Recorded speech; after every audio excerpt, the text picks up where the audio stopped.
baguhin ang bakery ko, pero hindi ko alam kung saan magsisimula. Walang problema po ah. Tutulungan ko namin. Anong klase marketing ba ang naiisip mo at anong budget mo? Gusto ko lang na mas makilala ang nagkihan namin. Sa ngayon, ang budget ko ay nasa 30,000. Uy, milktihan! Favorite ko yan! Pwede tayo magsimula sa simple traditional way, tulad ng flyers o poster sa paligid ng lugar mo. O baka at sa lokal ng baryo. Okay yan, pero gusto ko rin sana ng paraan na mas nakaka-excite para sa mga tao.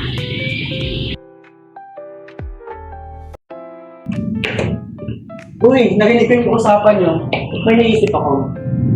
Dapat hindi tayo mag-ulit na market na event tulad ng Tactical Game o Picking Demo. Pwede natin gawin kahit mag-super ng social. Diba? Ang ganda niyan, pero baka ganyan naman. Naman, pwede natin gawin simple.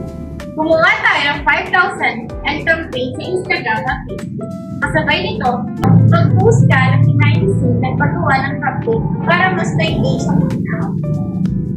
Mukhang okay yan, pero paano kung hindi sapat ang customers na darating? Walang problema. Pwede tayo magbigay ng discount coupon o VIP card sa mga pupunta para siguradong mabalik sila. Simple lang, pero effective. Gusto mo naman ng mas maraming reach, pwede rin tayo maglagay ng banner ay makipagpalag sa mga kalapit na negosyo para mag-promote. Gusto ko yan, so pwede na ang maliit na event, social media ads, at loyalty cards. Budget free at makakakuha ka ng customer na hindi masyadong gastos. At nandito lang kami para tulungan ka kung may kailangan ka pang baguhin o idagdag sa mga plano mo. Sobrang salamat sa inyo. Excited na ako simulan nito.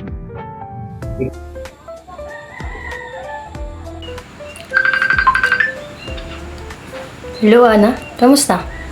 Hi! Grabe, ang dami kong natutunan sa marketing agency nila kanina. Ang dami nilang naisuggest para sa milk teahan natin. Talaga? Anong ideas ang binigay nila? Una, magpapagawa tayo ng flyers at posters sa paligid natin, tapos magpapalagay tayo ng mga banner para mas mapansin tayo. Oh, maganda yan, pero baka kulang pa sa reach na lalo na sa mga hindi madalas dumaan sa area natin. Tama! Kaya nagplano kami ng maliit na event parang pre-cupcake day o baking demo. Ipropromote natin ito sa social media para mas maraming makaalam. Uy, exciting yan. Tsak, dadagsain tayo niyan. At hindi lang yan, magpapagawa tayo ng 5,000 na social media ads sa Facebook at Instagram para mas maraming makakita ng promos natin. Sabi rin nila, mas maganda na mag-post tayo ng behind the scene para mas engaging. Oo nga, nakikita ko rin na mas tatangkilikin ng mga tao ang mga business na may personal touch. Isa pa, naisip nila na makipag-collab sa ibang negosyo sa paligid para mag-promote. At ang pinaka-exciting, gagamit tayo ng influencer marketing at maghahanap tayo ng small TikTok at food blogger para i-feature ang milk tea natin. Wow, level up na talaga tayo. Dapat siguraduhin natin na consistent ang content natin sa mga social media.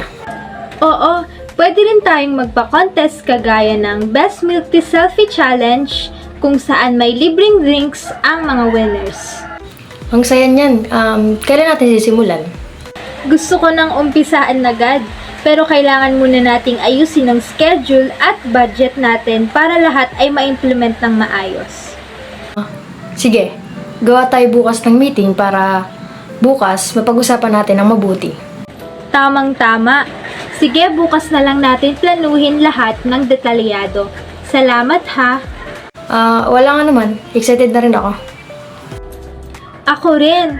Sige, bukas na lang ulit.